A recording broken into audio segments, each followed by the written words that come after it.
The family that vacations together stays together. At least, that was the plan. Except now, the dastardly desk clerk is saying he can't confirm your connecting rooms. Wait, what? That's right, ma'am. You have rooms 201 and 709. No, we cannot be 5 floors away from our kids. The doors have double locks. They'll be fine. When you want connecting rooms confirmed before you arrive, it matters where you stay. Welcome to Hilton. I see your connecting rooms are already confirmed. Hilton, for this day.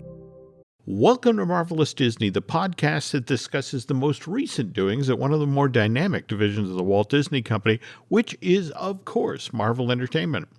This is entertainment writer Jim Hill, and my co-host, the amazing Aaron Adams, and I are recording this week's episode on Wednesday, February 15th, 2023. And, of course, this show goes live on Friday, February 17th, which is the day that Ant-Man and the Wasp: Quantumania officially opens in theaters. So what are our plans, Aaron? When are we actually going to go see this thing? That is the question right now, because I've seen a lot of reviews that are not totally super kind at the moment. And so I went from excitement needle at 10 down to excitement needle at 6. And so now it's like, do I have to be there opening day? I really don't want to be in a crowded theater. Well, let's see. We'll just play it by ear and see what happens. So I honestly don't know if I'm going to make it right in the theater early in the morning or not. To support what Aaron's saying here, I actually went over to Rotten Tomatoes. And as of right now, Rotten Tomatoes has this Peyton Reed film listed at a 53% freshness rating. Mm-hmm. Only 158 reviews have come in to date. And for example, when Black Panther Wakanda Forever, when they aggregated its freshness rating, which by the way was 84%, they'd had over 400 reviews. So it'll be interesting to see where the numbers goes from here. But Aaron's not wrong. The general consensus seems to be about Ant-Man and the Wasp: Quantumania is that, let's start with the good news. Jonathan Majors' Kang is evidently a thrilling villain that people, are like, oh, I want to see more of this guy. But at the same time, Quantumania itself, in that it's setting up the multiverse in Phase 5, evidently there's a lot of lifting, there's a lot of plot setting, but maybe not as much plot wrapping. Well, I mean, we kind of expected a little bit of that because Kang has to carry on to, be the big bad throughout this entire arc. So I couldn't expect a total resolution where everything gets, summed up with a nice tidy little bow at the end of this one. There has to be some loose ends for this to move forward, right? So absolutely. And does this even matter? The early tracking for this film, we were talking about the numbers last week, that Disney is anticipating that they catch a break over the 4-day-long President's Day weekend. There's no weather event. There's, that sort of thing. They'll do at least $120 million domestically in U.S. and Canada. And then they've just released info about what they anticipate doing overseas, and they're going to do $160 million with China. China's finally back on the board as far as the MCU, and, they're projecting they'll do $35 to $55 million just in China alone. That's $160 million. So that's an opening weekend of $280 million. Yeah, it's also the first step in a very, very, very long, convoluted franchise. And the thing is, we all know they're going to make the money. Like, we don't even have to do Vegas odds. Is Marvel going to make their money back on Ant-Man? Answer is 100% absolutely. Mm-hmm. Absolutely, They would. Never had a doubt about that. The question is, if there's a swing and a miss, maybe it's storytelling-wise, maybe it's casting-wise, who knows? But, right now, some people are saying it's not the greatest movie. So if they take a big swing and a miss storytelling-wise, and it doesn't pay off, that can have a ripple effect that leads down into other movies, and that's where we're going to see some... Marvel's usually really good at course correcting. Like, they'll wait for something to come out, and fans, will be very honest with gnashed teeth. I didn't like it because of this. And sometimes we have a valid point, and Marvel will listen to those things and take those things into account for the future steps that they take. But if they really bobble it, on the very first step to this big epic journey, how many people are going to tune out? That's the danger right there. If there's a little bit of superhero movie fatigue, We're just looking for a reason to bail out. Marvel, you've been pretty decent so far. You've been almost a perfect track record. But by God, if you screw this up, I'm bailing, right? It's kind of how people feel right now. If I just don't have the time or the energy for big, long, huge 5-movie story arcs. In all of the hype and the publicity that's been going on for Quantum Mania, it's only just now people are sort of pivoting back to Wakanda Forever, and it's like, well, how did that wind up doing? Because remember, the DVD Blu-ray just came out this week, so we're into that part of the revenue stream. But face it, when folks are like you, Aaron, when they collect movies digitally, they're not buying the physical copies anymore. So that's not quite the great revenue stream that it once was. I don't even buy the digital anymore because I've got Disney Plus. I don't have to. Disney's taken away all the incentive for me to make a purchase beyond Disney Plus. Which it's gonna come into our math later on when we end up talking about budgets and whatnot. But that's a thing that is existing right now. Is I'm a hardcore fan, but I haven't spent a nickel on physical or digital media from them because virtue of Disney Plus existing. The other day, Nancy and I, we were having our Valentine's Day. We went out to lunch and we swung by Target to pick up some stuff for the house. And almost by muscle memory, I threw the Black Panther Blu-ray DVD. I mean, I can't bring myself to pay the almost $35 now for the 4K.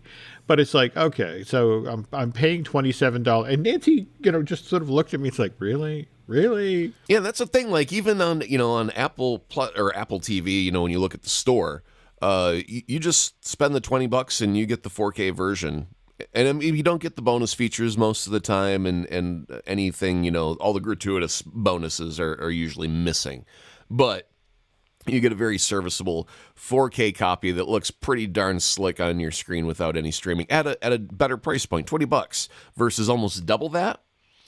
At some point, the math is going to start ticking in your head, and you're going to be like, this doesn't sound like the worst idea in the world. Let's give it a shot. Also, by the way, anytime you buy a physical media, it usually comes with a little scan code that gives you a digital copy as well. Make sure you scan that every time, and you'll end up building a library of hundreds without even realizing it. And then at some point, you're going to be like, you know what? I've already got a library. I'm just going to switch, and you're off and running. So, speaking of something that looked very, very slick, this past Friday, Moon Girl and Devil Dinosaur finally debuted on Disney Channel. It also just now dropped on Disney Plus. It's 2 episodes back to back, so it's roughly an hour. Oh, Aaron, good this stuff. thing looks so good. Yeah. Good stuff. They did a nice job. I mean, it's one of those animated series that the kids will love, but also is smart enough and well written and put together that the parents will be entertained as well. Now, mind you, I still have 15 minutes left because I had to hurry back to here to work on the show. But as soon as we get done here, I'll pop that back on the DVR and take a look. Anyway, back to Black Panther Wakanda Forever. If we use the original Black Panther yardstick, and remember that came out in theaters in 2018, made $700 million stateside, 649 overseas. That's $1.3 billion. So Black Panther Wakanda Forever, on the other hand, only made $453 million stateside and an additional $401 million overseas. So it came in at $855 million, and that's 63% of the business. Do you know, did episode 1, so to speak, have China available to it, and did episode 2 not have China? Was there any difference like that, territory-wise, that may have helped skew the numbers at all? Yes, it did open in China, but with the caveat that it opened in China like a week ago. Oh, okay. And given with piracy and that sort of thing, that this film was readily available. So yes, it was hindered by that. I mean, beyond just that, it was a difficult movie to market because you really couldn't show the new version of Black Panther without tipping your hat to what the story was going to end up revealing, right? So it was a difficult movie to market. And honestly, it felt like, not in a bad way, but a church service for a lost loved one in movie form, right? We really don't usually... If someone who used to play Superman, heaven forbid, were to pass away, usually you wouldn't have a movie without Superman that paid tribute to the actors that much. Usually they would just recast and go, okay, new Superman, and that's it. And this really felt like it was honoring Chadwick in a way that you just don't see from Hollywood films, especially Disney. And when I went to go see Black Panther in theaters, I didn't feel like I was watching an MCU movie. I felt like I was watching a memorial for Chadwick in a really odd sort of way. That's what that felt like to me. So, to compare that to Ant-Man, which is the very first steps in our next phase, versus this, which is a lot more personal and intimate, I think, on its scale, even though it's large and, over 2.5 hours long. Just a different feel, different movie, different circumstances. Really hard to compare that Granny Smith apple to a Red Delicious apple. I can definitely get behind that. Okay. We're going to have a little bit more about Wakanda Forever in a moment. But first, want to remind you that the news portion of today's show is brought to you by Storybook Destinations, trusted travel partner of the Jim Hill Media Podcast Network. For a worry-free travel experience every time, please book online at storybookdestinations.com. Okay, so I was just mentioning Nancy and I are out enjoying our lovely Valentine's Day. In fact, first time ever, we had Detroit pizza. Oh, wow. I could do a half hour on Detroit-style pizza. Go ahead. So it's the crust, then there's the cheese, crust cheese sauce, but it's very, very specific. It's a square pan. You put in your dough, you put on your cheese, but it's Wisconsin brick cheese, which melts very, very evenly and is super, super buttery in flavor. And if you're going to do Detroit style, it has to be Wisconsin brick cheese. And then you do your sauce on top, and then you do your pepperonis and any other things that you might put as toppings on that. But yeah, it is divine. And, we could start a whole thing about New York style versus Chicago style versus Detroit. Oh, forget about it. Oh. Wow. Okay. I wish I had you at lunch yesterday. I mean, we enjoyed it, but it was the same thing. It's like, how was this constructed? This is really cool. Oh, well, all right. Anyway, so we have our lunch. We're driving home. We're listening to NPR Fresh Air. And who's on NPR but Ruth E. Carter, the costume designer for both the original Black Panther as well as Wakanda Forever. And by the way, she's also up for an Academy Award for this film. And she was telling so many amazing stories about working on this film. Like, for example, with the original Black Panther, the whole notion of, okay, it's set in Africa, and it's like, okay, but, there is this thinking in Hollywood, to the effect of, okay, Africa, we know what that looks like. It's like, no, Africa is home to 1,000 tribes, all of which dress differently and have different cultural traditions. And so Ruth, when she was working on, the very first one, Black Panther film, did months and months of research and eventually winnowed it down to 10 to 12 tribes who had, strong visuals and cultural icons that she really loved. Then she sat down with Ryan Coogler and they sort of mixed and matched. They were looking for stuff to do to give Black Panther an authentic look that sampled as many cultures as possible. She also talked about specifically working on the Wakanda Forever, which, as you mentioned, starts off with the mourning of T'Challa. But this is a woman who's working on the movie, talking about the challenges of those individual scenes where, for example, during the days of mourning for Black Panther, the entire kingdom dresses in white. But they were staging these scenes out of doors in this incredibly muddy area. And so Ruth literally had to turn to the production coordinator and say, look, my entire cast is dressed in white, and I need to get them from the makeup and, wardrobe tent to the set. You need to build me a road. And they had to bring in gravel. They had to bring in heavy earth moving equipment just so it would be possible to get everybody to set looking pristine so the visuals would back up what they were trying to do here. See, that's why Marvel needs to invest in a hovercraft. Yeah, we don't care about no mud. We just float right over it. All right, Angela Bassett, hop on. I'm going to get the rest of the cast. Okay. Now, other lovely little tidbit buried down in this. Right now, she's working on the Blade reboot. which, at least according to what Mr. Feige was saying in his Entertainment Weekly interview, which we'll talk about at length on the second half of today's show, we are 10 weeks out from the start of production on that. So the stuff about the costumes, I was able to catch the Black Panther Assembled video on Disney Plus that just came out recently. And it was very, very similar kind of thought process when they were doing the architecture of Wakanda. And they actually had like actors. I believe there was one that was like from Zimbabwe. And they were just basically talking about how we got to imagine what our culture and civilization could have advanced like had it not been interrupted by the colonizers. And that was like a really, powerful and an important moment for them of figuring out, what does Wakanda look like as a city? The architecture and it was like, yeah, but you've got all of these years of, England being here with tea and biscuits. And I don't think that's quite where that would have gone. And so they kind of got to pretend history away for a little bit and go, if we got to evolve on our own without interruption, I think this is where we would have headed. And I think that would have been, rather exciting for a lot of those actors and designers, in your fantasy wish fulfillment when you're drawing your sketches, to have a task like that of, can you imagine if your civilization were not interrupted? Where would you be right now? Oh, what a wonderful job I think that would be of drawing that or making that costume or that architecture come to life.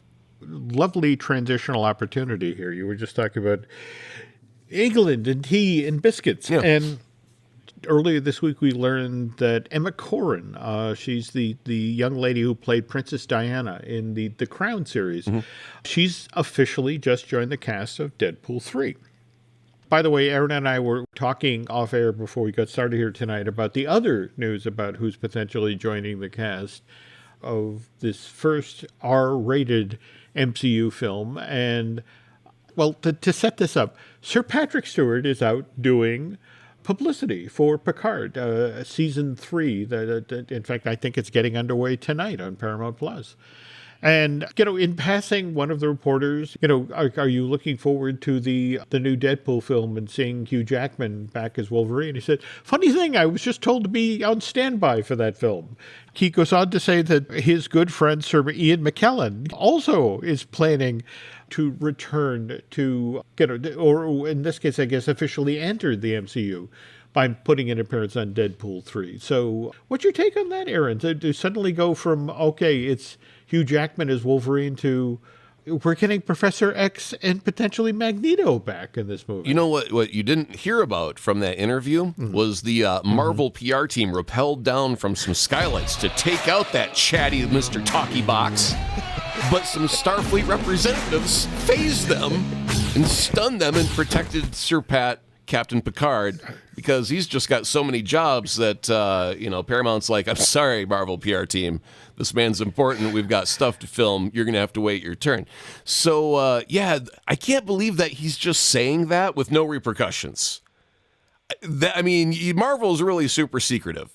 So to pull that cat out of the bag is but again, I think the old guy's just also good at having some fun as well. It's like, I honestly believe, hands down, that Ryan Reynolds never talked to Feige or anyone at Marvel about bringing in Hugh Jackman. He just put up a YouTube video that said, Hugh Jackman's in my next Deadpool movie.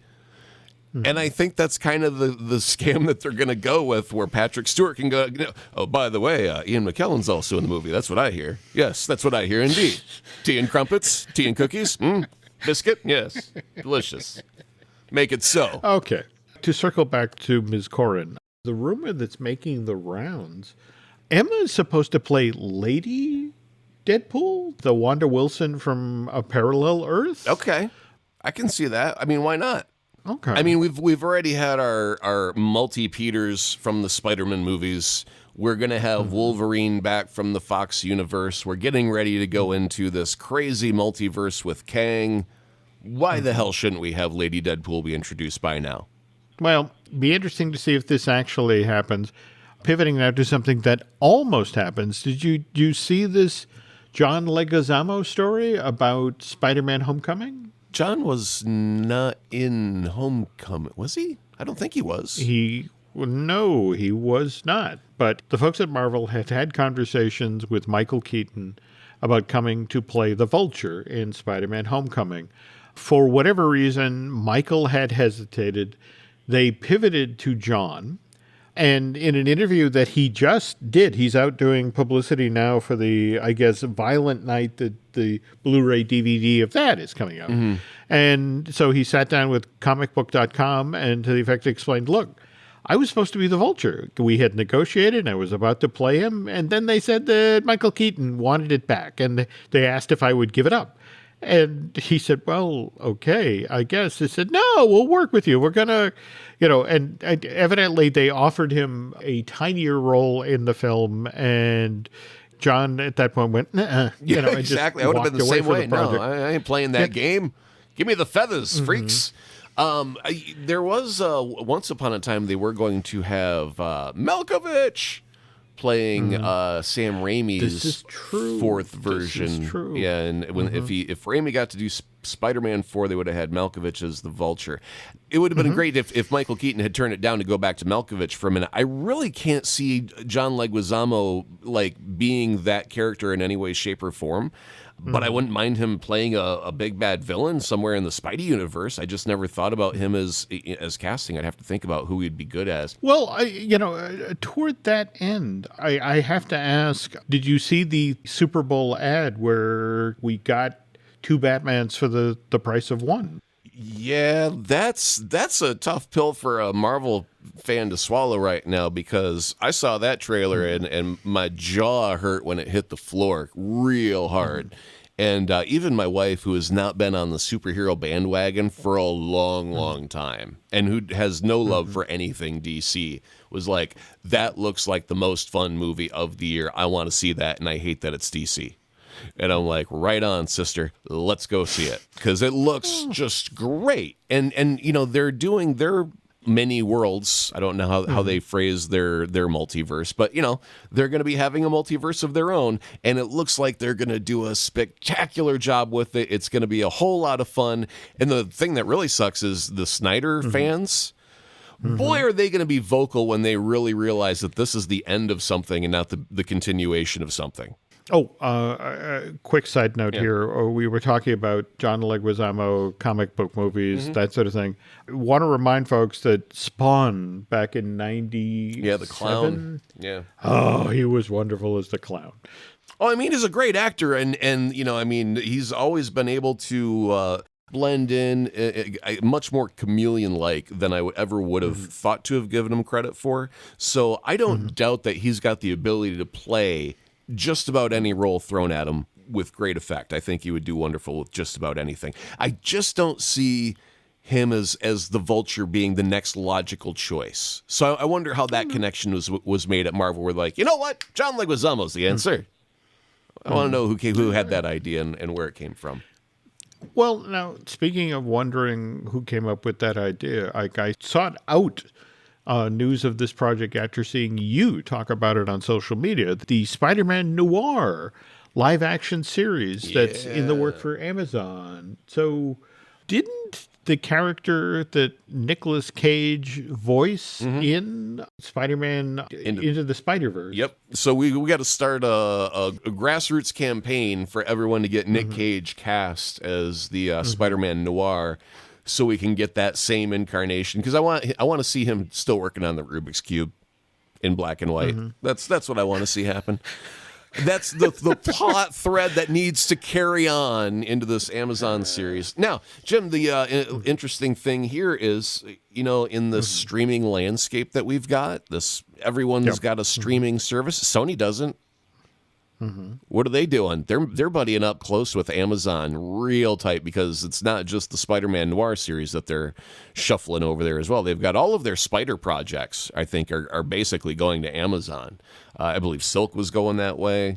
Interesting. Yeah. Okay. So Sony's, they're looking to still make money off of their Spunk universe there, but it doesn't all have to be theatrical things like Madam Web. They are cozying up with Amazon and making deals left and right. So yeah, the latest one is the Spider-Man Noir. No cast yet, no script, no nothing. Just we know who the character is, and we're going to do a thing with it. Is where they're at right now. of course, speaking of folks who, who do limited series, and this time last year we were all still in the afterglow of Hawkeye.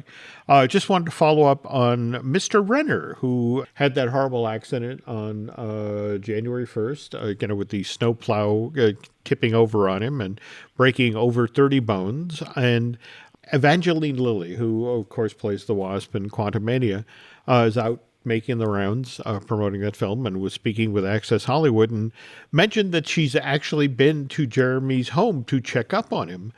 So she talked about, I walked into his house and got chicken skin because I'm like, why are you mobile? What's happening? And he said, I expected to have to sit by his bedside and hold his hands while he moaned and groaned in pain and wasn't able to move. And he's wheeling himself around and laughing with his friends. It's just sort of like, it's a straight up miracle. He's made of something really tough, that guy, and always been able to see that in him, and he is recovering incredibly. So, by the way, there's an accident that's about to happen. Hold on. I've fallen out of my chair and I've broken, let me count, 1, 2, 3, 4. Yes, 30 bones. Indeed, 30 bones have been broken. I'm in extreme pain. Evangeline Lilly, I could use a house call. This message has been brought to you by the accidental Aaron Adams. Thank you and good night. All right. Well, on that note, we're going to take a slight pause here, check out a few ads, and when we get back, boy, we have another thing that I hope people don't think is spoilery. Every Who down in Who Newville liked the holidays a ton. But where to get great prices on gifts, they had no idea. None. They searched and they searched for great gifts under $25. Gifts for spouses and friends and even their toddlers. When suddenly one Who shouted, Walmart has what you want, knowing they have Lego, Tree Hut, and low prices to flaunt. So they enjoy the holiday season as Who's often do. Cheering and shouting, Walmart has incredible gifts. Who knew? Find gifts they'll love under $25 at Walmart. The detective said missing kids usually come home. What happens when they don't? Based on a true story. Police looking for John Gacy. We discovered bodies. By the looks of it, they're younger men. The things he did to those kids. He's sick. The system failed these families. Devil in Disguise, John Wayne Gacy. Streaming now, only on Peacock. Do you know how many there are? Up to you to find out. Mentioned earlier in the show, swung by Target, picked up my copy of Black Panther Wakanda Forever and wandered into the toy aisle and came across a Guardians of the Galaxy Volume 3 Lego set. Oh, yeah? Is this one of those where it's a set piece from the movie with the characters to play with, or is it a ship? It is a ship. So is it not the Bowie? Is that where we're at now? Is it the Bowie? This piece, this 330-piece set, was Baby Rocket's ship. Oh, okay. It comes with a really for real Baby Rocket Lego minifigure. Likewise, an adult Rocket minifigure. So moving on now to the Kevin Feige interview with Entertainment Weekly, which I saw you commenting on. You did a wonderful job of connecting the dots between Bob Iger's earnings call and Mr. Feige. Would you explain that? Man, that's teamwork. I tell you, if there's ever been teamwork, Kevin Feige should get the trophy for the heavy lifting on that one. Because during the interview, he was asked, about all the series that we've had on Disney Plus, and he was like, yeah, we want to space those out, slow those down, and really, give them time to shine as their own crown jewel. Which, it translated, means we had a massive budget cut recently. We won't be able to be doing quite as much as we did in the past, but in order to toe the corporate line, I am so thrilled to announce that I have less work to do. I'll be taking Mondays off. Thank you. Today's version of Marvel Studios, he says that I think at this point we are doing 8 projects a year. But as you just mentioned, said I think that's going to shift a little bit. They all have to stand apart and stand alone and be different from one another. So we're going to space things out. Jim, this goes back to a thing I brought up several episodes ago, and that was how Disney Plus needs to look at their calendar. because you've got Star Wars content that you're creating that's going to be coming out, and it's going to be placed over top of Marvel content that's going to be coming out, and it's just a little bit too much. So if they do less, you've only got to cover 12 months. And so if you look at things like maybe they're going quarterly, where here this Marvel show will cover 2 months of subscription time, and then this Marvel show will cover 2 months of subscription time, and you plan kind of like that, and then you put your Star Wars stuff in those little slots where you're not occupied by Marvel, and all of a sudden you're not overcrowded, you're just comfortably crowded, where all the gaps are full but not overflowing. Well, I guess what's also intriguing here is the specific quote is, the pace at which we're putting out the Disney Plus shows will change, so each of them has a chance to shine. So it doesn't mention the MCU, the theatrical releases. This is about the Disney Plus stuff. Right. So I think, again, you're not wrong. Giving him a place to shine means spacing it out from other stuff that would compete for its attention, taking the spotlight away. Yeah, I think that they're finally figuring out their calendar on Disney Plus. But given how much I loved this show last year, I was so thrilled to see this kind of tossed away in the pile. The effect of Kevin talking about, Moon Knight. I think there's a future for that character as we move forward. So it's like, oh, cool. Are we going to get a Moon Knight season 2? We were talking earlier in the show about Ant-Man and the Wasp: Quantumania, and again, what's going on over at Rotten Tomatoes. But Kevin, as part of this interview, also talked about the test screenings that have been done for Quantumania so far. And then in the early days of these test screenings, Jonathan Major, the gentleman who's playing Kang, started to pop in a real way. He's the highest testing villain we've ever had with any of our friends and family screenings. And that's really saying something, on the heels of Thanos. But went on to say that even early on, with a version of the film that had no effects, Jonathan is his own effect. Very happy to hear that. I still feel like Nancy and I are going to head out next Tuesday to catch this thing. Let's see, what else did he have to talk about? The introduction of the X-Men? Well, yes. But before that, he was talking about the Marvels. This is another one of these. First, we have to do the Nick Fury secret invasion, which tees up what's going to happen in the Marvels. But Feige goes on to talk about, that there's just something immensely powerful about seeing Monica and Kamala and Carol together, all of the iterations in a single frame. He said, for me, it kind of feels like it's like it was watching the first Avengers movie, and seeing all of those actors in one frame. But yes, to circle back to what's going on with the X-Men. Well, first of all, Kevin was talking about how excited he was that Hugh's coming back to do the first Deadpool movie within the MCU. And he said, I remember sitting behind the camera. He said, well, way behind the camera, at his audition for the original X-Men movie. And, it was his first on-set audition. He flew up to Toronto to do a read with Anna Paquin. And it's just bizarre to think here we are 23 years later, and he's coming in for this Deadpool movie. He's got to be almost get it ready to get some sort of, not quite Guinness record, but, a record stating you've played this character longer than any other person has played a single character in the history of things put on film. I mean, can you think of anyone that's played a single individual that long? I mean, Tom Cruise is getting close with Ethan Hunt in the Mission Impossible series.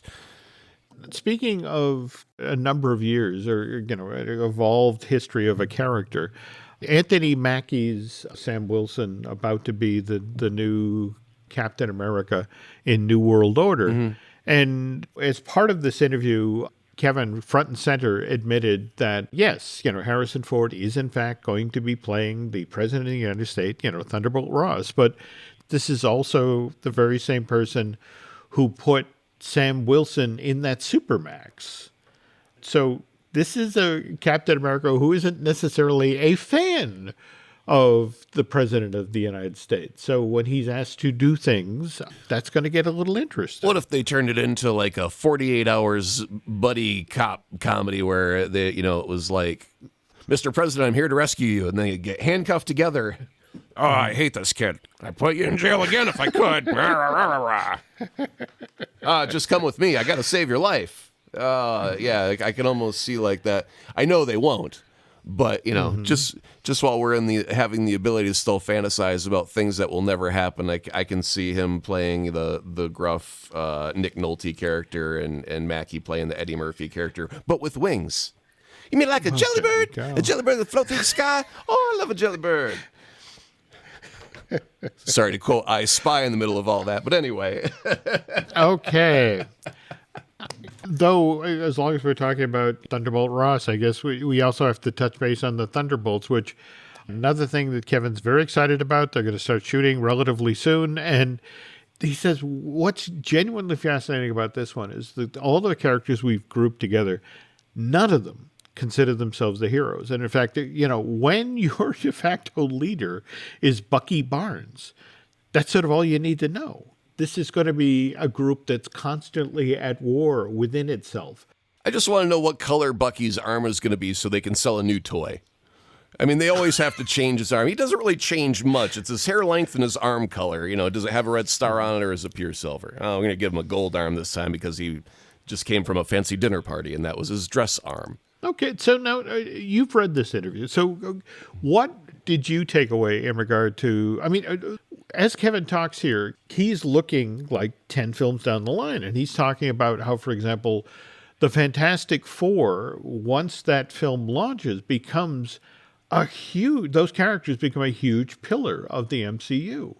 And didn't he say something similar about what they're planning to do with the X-Men as well, or... Well, he didn't want to give anything away with the X-Men. He did mention that, they've only mentioned the word twice when in Miss Marvel they talk about it for Kamala. That's right. And that's right. Also they mentioned it for Namor is a mutant. And that's about as far as they've really gone so far. And he goes, yes, I know what we're going to do with the mutants, but I'm not going to talk about it now. Obviously, Patrick Stewart did not get that memo. My good friend Ian McKellen and I are going to be doing blah, blah, blah, blah. Yeah. Anyway, I could see Kevin just boiling, steaming, man. Patrick Stewart. Anyway, he's got a plan for X-Men. He doesn't want to talk about it. I hope that, that it becomes part of the Disney Plus plan so we can get to know. There's so many characters in the X universe, so to speak, that I would hate to try and end up with the Eternals problem where you've got 12 characters that you're trying to get to know in a very rushed 3-hour pace. So I think, if you had the luxury of 8 hours, you could have a larger cast and do better service to your storytelling that way. So I'm hoping that's where X-Men start to filter in one by one, not all at once, just one by one here and there. And after, then we can finally get up to our Secret Wars. I really think at some point we need Avengers versus X-Men. That's always a battle that happens. So I think we got to build up to that as well. And that may be the whole point of Secret Wars, is that may be how that shakes out is, I've thrown together 2 universes. This one we'll call the Fox universe. And that's X-Men. And here we'll call the proper 616 universe, which we know is the MCU, and that's all of our Avengers, and now fight! And then they go at it like it's Tekken 3 or something. But anyway, he's got a plan for that, but they also mentioned that they know what they're going to do with Spider-Man 4, but they're not going to, they haven't got writers to put pen to paper yet, but they know what they're going to do. Yeah, well, again, that it was in that way that it ended on that tease, to the effect of that all he would say about Spider-Man 4 is like, we have the story, we have big ideas for that. But as you mentioned, but the writers are just putting pen to paper now. So one of the things, and without trying to get like spoilery about Ant-Man at all. Yep. But one of the things that I had read is that there are some characters that were in Ant-Man 1 and 2 that are not in this third one. And it's like, I really like that character, and I wish that character were in this movie, right? So you've got a case of that. Now, looking at Spider-Man, what if they don't bring back Ned or MJ because they're, forgotten at the moment and they want a more solo Spider-Man story? Is that going to jive well with the audience expectations? Because we've gotten to know that, when there's a Spider-Man movie, it involves an MJ and a Ned now, because that's been the way it's been for the first 3. Are we really going to just drop them by the wayside, or are we going to have some sort of, hey, you guys remember me thing that happens over the course of this new upcoming movie? How are they going to handle that, you think? Where do you put your money? Do we get an MJ or don't we? I think you have to. I mean, especially on the heels of No Way Home. I mean, face it, just the scene at the very end of that where Peter finally gathers his courage and goes to the donut shop, and there's MJ and Ned opening their college acceptance letters, and he can't bring himself to say anything. I mean, it's just sort of like he leaves, and that should like kind of technically let them close the door. You see, what I believe for the sense of drama that would be excellent is if Peter, if MJ and Ned do not show up in the movie like at all, and Peter has a solo adventure and he meets Gwen Stacy. And then at the very end of the movie, something happens where MJ bumps into Peter and Gwen, and she's like, "Don't I know you?" And Peter's like, "Ah, fuh," and then they cut to credits. Okay, again, folks at Sony, that check would go to Aaron Adams. I mean, you have to have drama in Peter's life at all times, and it doesn't always have to be MJ. But he's had other women in his life. Betty Brant was once a brief love. You've got Black Cat, Felicia Hardy, which is a big thing in his life as well. And so you kind of have to get rid of MJ in order for him, because otherwise he looks like a dirtbag, right? Because if you have MJ in the movie and he's like, forget that girl, I'm going to go over here with this new one, he looks like a jerk. But if you just don't have her in the movie at all, and then he discovers a new person, and then develops a romance, and then you reintroduce MJ, he's not the bad guy, you see, and it works for the drama. So that's where I'm laying my bet there. We're going to go MJ less until the last second.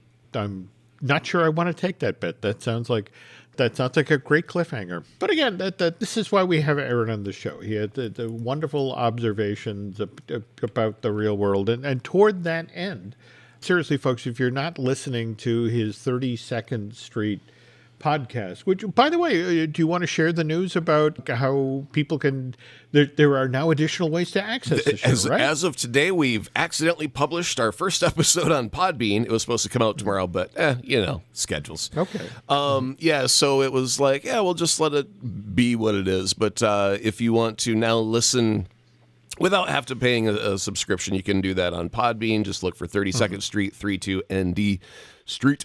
And you can start with episode 1. It's a full 2 months behind. If you want to get caught up to the right now, head on over to Patreon. You can subscribe there. And the most current show is, sad to say, you have to underestimate your audience. If you're going to speak to all of America at once, you have to aim at a 9th grade level. I'm sorry to say that is a real thing. And the one way we prove it, A&W came out with a 3rd-pound cheeseburger to go against McDonald's Quarter Pounder. Test results showed people loved it. It was tastier. For some reason, it filled them up more, but they didn't buy it. You know why? Say it, Jim. You know why. You know why. Say it. Because for some odd reason, they thought the Quarter Pounder was bigger. Bigger. Because 4 is bigger than 3. They were looking at the denominator and had no factor for the numerator. And so, 4 is bigger than 3. Therefore, why should I pay for this burger when I can go obviously get more? And the thing was, they would all go, yes, but my belly is more full when I eat the 3rd-pound one, but I want the bigger one, which is the Quarter Pounder, which oddly doesn't fill me up as much. And so A&W had to learn a hard lesson with their advertising dollar. You can either spend it all to teach Americans freaking basic math, or you can change the name of your burger to the Papa Burger. We talk about that on 32nd Street this week. Oh, that sounds great. Okay, well, definitely check that out, folks. And if you're in a mood to listen to some other podcasts, we do have a few more here at Jim Hill Media. We have Disney Dish, which I do with Len Testa. We also have Fine Tuning, which I do with Drew Taylor, who, by the way, has his own really cool podcast about Mission Impossible, Light the Fuse. In addition, we have Looking at Lucasfilm with Brian Gahn. We just got a new episode of that out the door. If you could head on over to Apple Podcasts, and rate and recommend, well, not only the show you're listening to right now, Marvelous Disney, but also 32nd Street. That would be helpful. If you really, really, really like what you heard here tonight, if you want to head over to Bandcamp and subscribe, that would be cool. And let's see, we were talking earlier on the show about, well, again, really fun stuff that Aaron was posting on social media. And Aaron, can you tell folks how they can find you? Yeah, still over on Twitter at Azaprod, AZAPROD. Well, and we do the social media thing too. You can find us on Twitter and Instagram as Jim Hill Media, and over on Facebook as Jim Hill Media News. And I guess that's going to do it for this week, folks. So on behalf of Mr. Adams, thank you for listening, and we will be back next week. And again, thanks for listening.